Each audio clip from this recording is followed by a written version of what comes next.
Il y a plein d'histoires comme ça, des choses qui se mettent en place de fil en aiguille, à force de venir de rencontres, ce qu'on peut appeler le hasard. Perchissime, le magazine audio du Perche. Je suis Amélie Dague et je vous souhaite la bienvenue.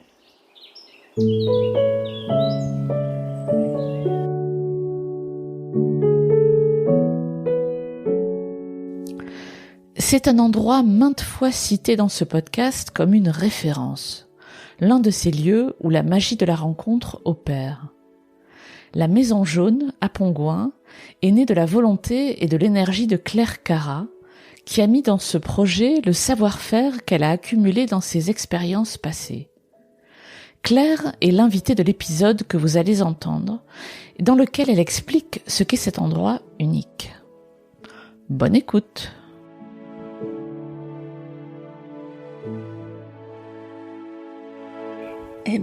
C'est un café associatif. Du coup, ça veut dire qu'il y a des activités, des choses qui sont proposées pour les personnes qui viennent. La première idée, c'était de vendre des légumes, en fait, parce qu'avant, je faisais du maraîchage.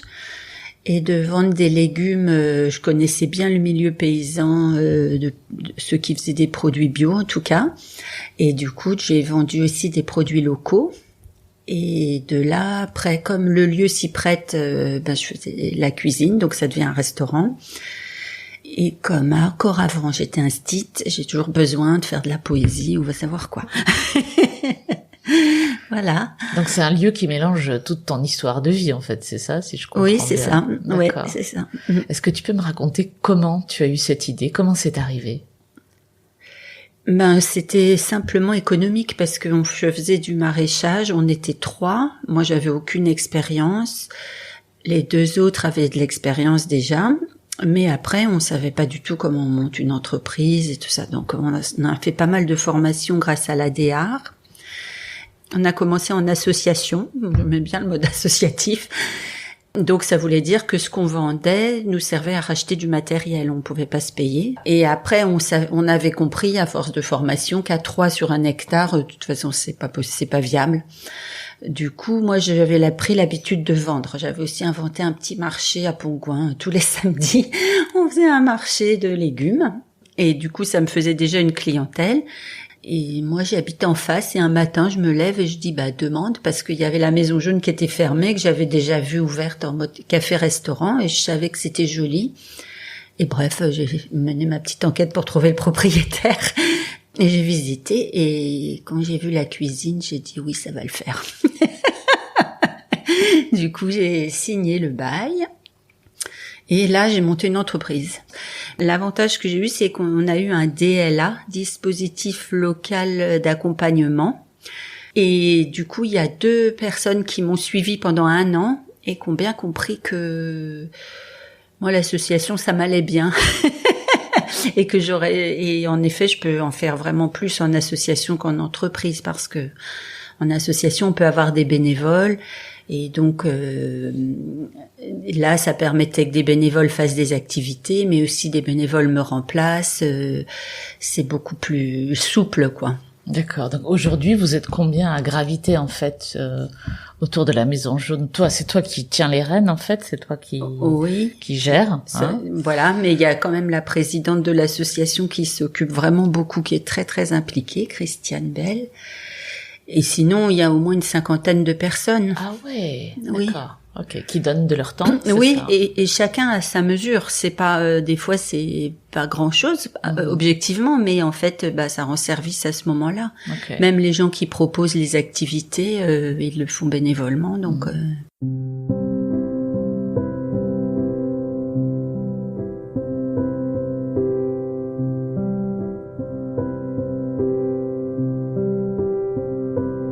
Tu disais que le statut d'association t'allait bien. Qu'est-ce que tu aimes dans l'associatif ? En fait, c'est mettre en valeur chaque personne. Chaque personne moi, j'ai assez ce truc-là de voir ce que chacun peut faire. Et c'est rare quand je demande souvent quand je demande à quelqu'un de faire quelque chose, je vise juste, quoi, c'est ce qu'ils savent faire. Et du coup, ils font bien et ça se passe, quoi. Oui, oui. Je sens bien les gens. Alors, raconte-moi, à quoi ressemble une semaine à la Maison Jaune? Est-ce qu'il y a une semaine type? Donc, vous êtes ouvert du mardi au dimanche? Oui, voilà. Donc, le lundi, c'est jour de course, de paperasse et de je ne sais quoi. Plein de ces... Et d'interviews. Et d'interviews, voilà. Mais bon, ça peut être un peu repos, hein, des fois, ouais. J'en prends quand même de repos. Le mardi, mercredi, jeudi, c'est un peu le même rythme. Le matin, je suis en cuisine avec Céline qui est salariée aussi. Et du coup, elle est plutôt à la pluche, mais puis elle est aussi à la vaisselle. Et puis, elle donne des coups de main aussi pour certains trucs qu'elle aime bien faire. Et pour le service, des fois, quand il y a des services un peu compliqués. Et il y a un service civique en salle pour la boutique et puis pour le service du midi. L'après-midi, quand c'est jour de chance, il y a quelqu'un qui vient me remplacer et qui tient la boutique. L'après-midi, en début d'après-midi, c'est souvent calme, mais c'est quand même bien d'être ouvert parce que il y a un EHPAD à côté et souvent les gens quand ils vont voir leurs parents à l'EHPAD, quand il fait beau, ils aiment bien les emmener boire un café, un petit gâteau, voilà. Donc c'est important cette heure-là aussi. Et puis après, c'est souvent des fois il y a des activités, hein, ça dépend. Et le soir, après il y a plus de gens qui viennent aux courses à partir de 17h à 19h, là c'est souvent les courses. Et puis après, souvent il y a des gens qui viennent manger aussi. Donc ça c'est jusqu'au jeudi. Le vendredi ça commence un peu pareil, mais il y a une livraison à aller chercher parce qu'il y a les livraisons aussi qui arrivent, il faut ranger les produits, enfin bref. Mais là, le vendredi, il faut trouver quelqu'un qui va à nos gens chercher du frais. On va au Chardon, la boutique de producteurs. Il y a ça en plus. Et le soir, il y a soirée pizza. Et du coup, là, il y a souvent François qui vient donner un coup de main. Et avec Céline, ils font les pizzas et moi, je suis en salle. Et selon s'il y a quelque chose ou pas, après ou pendant ou avant, des fois il y a quelqu'un qui vient aider aussi au service. Là c'est un peu sportif les pizzas, c'est comme les frites en fait, c'est des choses qu'on fait à la fois emporter et à la fois sur place. Et bon, il y en a qui réservent, il y en a qui réservent pas, faut jongler quoi. Voilà, ça, c'est les vendredis, samedi, c'est un peu comme en semaine, mais le samedi il y a souvent des activités, il y a belote et crochet. Tous les 15 jours, mais assez régulièrement. Alors, ils changent leurs 15 jours. Des fois, ça tombe en même temps ou pas. Et puis, le soir, par contre, là, souvent, je suis toute seule le soir. Et comme le dimanche midi. Et là, c'est un peu... à la fois, c'est un style, quoi. Je fais ça et cuisine en même temps. Wow. Ouais. Mais bon, c'est des soirs ou des midis où les gens sont pas pressés. Donc... voilà, ça passe. Sauf quand je le sais, quand je sais qu'il y a un groupe, je demande de l'aide, oui. Ouais, bien sûr. Et parce que la salle est relativement grande, puis il y a une terrasse aussi, c'est ça qui est ouverte. Ouais, il y a une belle terrasse dès qu'il fait beau. Ouais, on sait jamais quand, mais... Donc il y a pas mal de place en fait. En terrasse, il y a beaucoup de place. Ouais. Ici, il y a... samedi dernier, ils ont mangé à 17, mais il y a 12 places officiellement.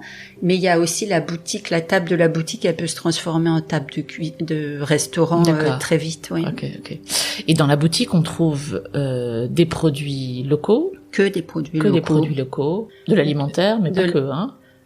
Oui, il y a aussi du savon. D'accord. Ah oui, puis j'ai oublié, il y a une vitrine qui est une exposition mensuelle. Donc c'est des artisans locaux qui exposent. C'est en mode expo-vente, ça. D'accord. Ok. Dans la vitrine. Et puis là aussi les cadres. On a quelque chose pour accrocher dans la salle de resto. Donc c'est un lieu multifonction, multi-usage. Oui, voilà. Okay. Qui sont tes clients? Alors, qui sont mes clients? C'est souvent des gens qui veulent manger local et bio. Ça, Donc c'est pas tout le monde du village, Okay. c'est sûr. Du coup, il y a des gens qui viennent d'un peu plus loin, à la fois pour la boutique et pour manger au restaurant. Des fois, ils font les deux, ou enfin, chacun a un peu sa spécialité. Il y en a, ils font que des courses. Et puis après, il y a aussi le bar qui fait que les gens viennent boire leur petit café. D'accord. Voilà.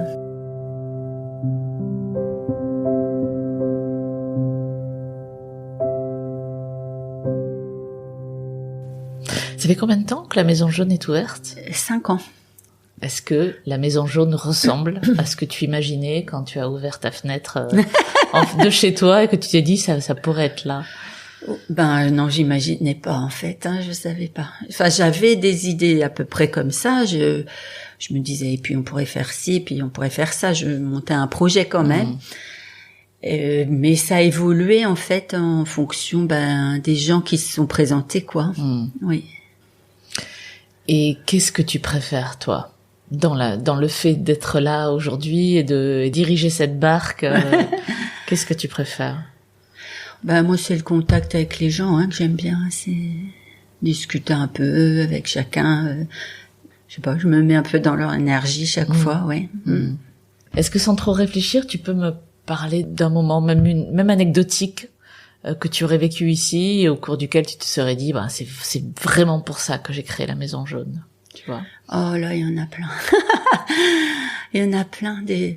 Un truc que je raconte souvent, et ça fait très longtemps, c'était 2 personnes qui étaient au bar en train de boire un café. Et, enfin, l'une faisait des courses et finalement a bu un café parce qu'il y avait l'autre, je sais pas.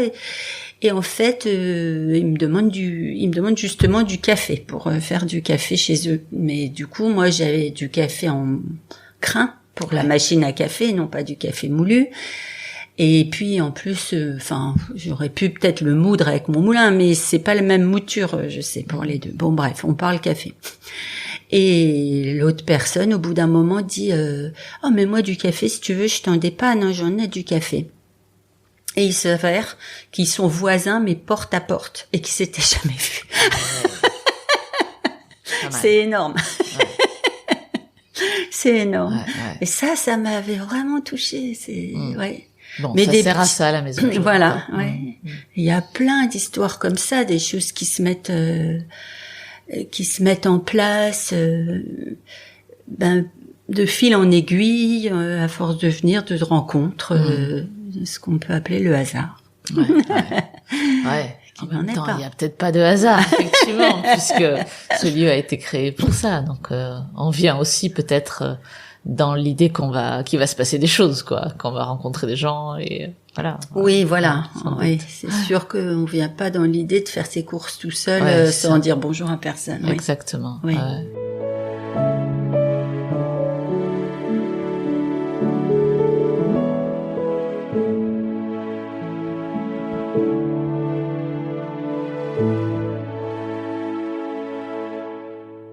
Pongouin et sa zone, tu la connais bien, tu l'as pratiqué avant quand tu faisais du maraîchage, maintenant que tu as la Maison Jaune qui est un lieu quand même central dans Pongouin. Qu'est-ce que tu aimes sur ce territoire? Qu'est-ce que tu aimes ici? Ah là maintenant c'est les gens, je suis très attachée aux gens qui sont là. Bon, après c'est la campagne, ça me plaît bien de pouvoir des fois quand il fait beau faire un tour en me baladant facilement, mais c'est sûr que c'est les gens, je suis attachée par les gens, effectivement. Tu te parlais de balades, est-ce qu'il y a des endroits que tu aimes particulièrement?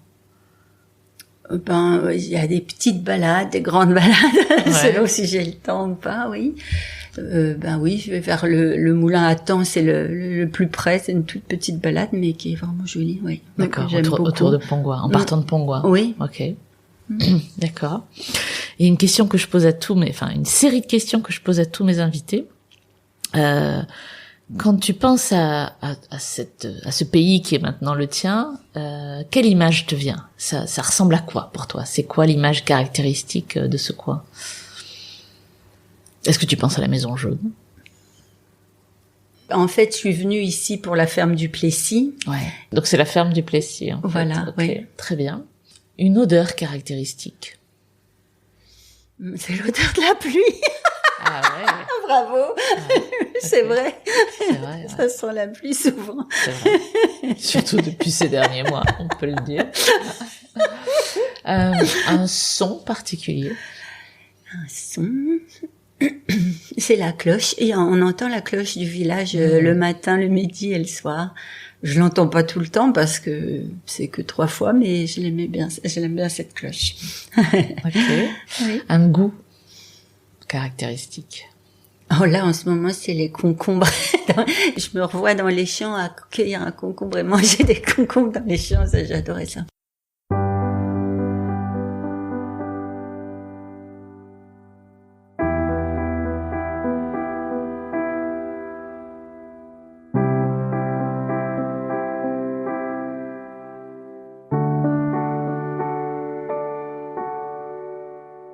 Si tu devais inviter les auditeurs à venir rendre visite à la Maison Jaune, à venir essayer, ceux qui ne connaîtraient pas, il y en a encore,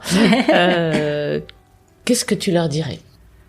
Bon, de venir boire un coup sur la terrasse, tout simplement, déjà, s'ils veulent, sentir l'ambiance et tout ça. Hier, il y a quelqu'un qui m'a dit, mais il y a une ambiance magique ici, c'est juste tout simple, voilà. Et je crois que c'est vrai. C'est fort d'avoir réussi à faire ça quand même. Hein. Bah oui, ils étaient venus juste pour le resto, mais c'est pas qu'un resto, ça se sent. Alors que là, hier midi, il y avait que des gens en terrasse à manger, il y avait personne qui faisait de courses. Et mais ça se sent, quoi. Ouais. C'est différent d'un resto normal parce que ça cavale un peu dans tous les sens. Ça arrive que les gens se parlent de table en table. Voilà, c'était pas le cas hier, mais il avait une perception comme ça d'une paix, quoi, je crois. Justement, qu'est-ce qu'on t'a dit de plus beau sur ce lieu, qui t'a le plus touché? Ben, souvent les gens me disent bravo. Et ça me fait plaisir. Oui, parce que je me sens reconnue c'est vrai que j'arrête pas, quoi.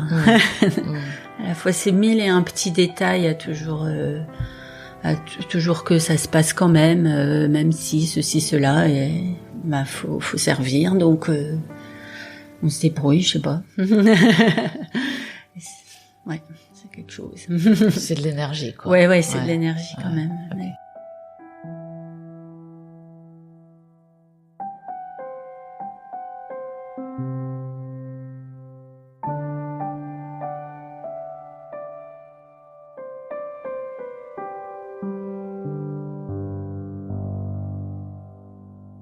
À quoi tu rêves pour la Maison Jaune? Qu'est-ce qu'on peut lui souhaiter à cet endroit? Ben là, je souhaiterais que quelqu'un vienne prendre ma place. C'est vrai? Oui, parce que je fatigue. Hein. Et je sais pas, quelqu'un qui aurait envie de poursuivre l'aventure, peut-être différemment, mais... D'accord. Toi, tu voudrais en sortir carrément ou te mettre de côté, c'est ça? En fait, je vois pas d'alternative. J'arrive pas à être qu'un peu. C'est vrai. Je me mêle de tout, faut croire. Non, mais attends, c'est ton lieu quand même, donc je comprends. Oui, mais c'est ça, mais j'arrive pas à être qu'un peu. Puis là, ce qui se passe, c'est que ma fille va avoir un bébé, donc je suis à fond. Et puis elle est très loin, elle est à Toulouse, donc voilà. Donc on verra. Ça peut être l'occasion que quelqu'un se présente. Lancé, bien sûr. Voilà.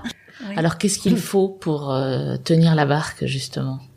Toi qui le fais depuis 5 ans, si des gens se sentent appelés là, tu vois. Je sais pas, soit il faut avoir un nouveau projet. Moi, j'arrive pas à sortir du fait que c'est que toute ma vie, quoi. Je passe tout mon temps ici, puis on fait des heures. Donc, je sais pas. Faut avoir envie de ça, quoi. Faut avoir envie d'y passer un moment à fond, ou être à plusieurs et bien se coordonner. Il y a sûrement moyen, mais là, moi, je vois pas trop comment. Ok. Merci et puis bonne suite alors à toi. Merci beaucoup.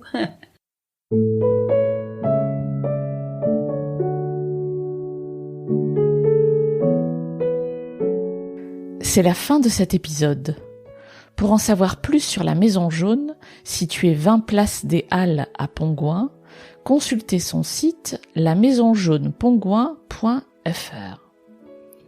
Si vous aimez Perchissime, Parlez-en autour de vous et suivez son actualité sur Instagram, Facebook ou LinkedIn. Merci pour votre écoute et à très bientôt.